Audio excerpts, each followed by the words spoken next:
42 ule mstari wa 22. Mstari moja tu. Haleluya. Isaya 42 mstari wa 22.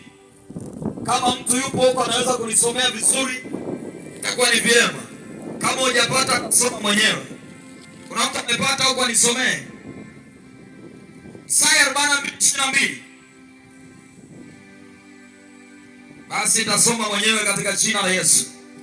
Biblia inasema, lakini watu hawa ni watu walioibiwa na kutekwa, wote wamenaswa katika mashimo, wamefichwa katika magereza, wamekuwa mawindo wala hapana aokoaye, wamekuwa mateka wala hapana asemaye rudisha.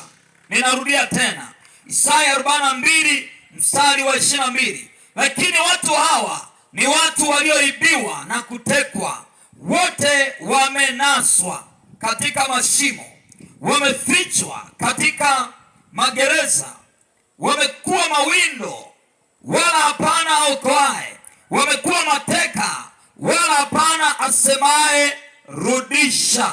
Haleluya, haleluya, Bwana Yesu asifiwe.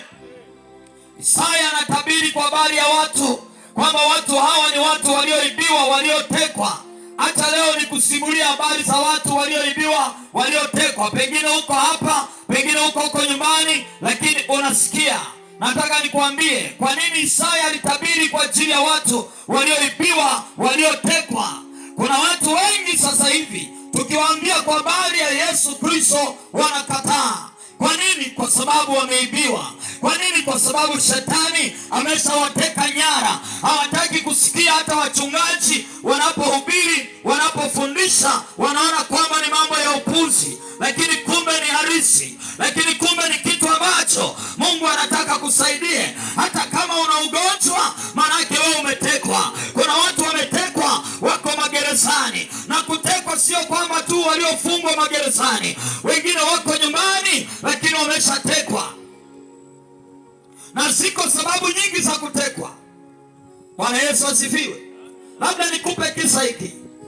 Tunaposema mtu ametekwa, kwenye vyombo vya habari tunasikia mtu fulani ametekwa, leo ni siku ya 3 ya 4 haonekani, si ndio? Halo? Alafu ndugu zake wanaona simanzi. Hata kama ni jamaa yako lazima ujifikirie. Kuna mambo mawili hapo wanaanza kufikiria kama familia, kwamba huyu mtu ametekwa, je, yuko hai au amekufa? Maana wanahesabu siku ya kwanza, ya pili, ya 3, ya 4, ya 5, ya 6, na huyo mtu haonekani. Kani wanasema alikuwa vizuri, alipita mahali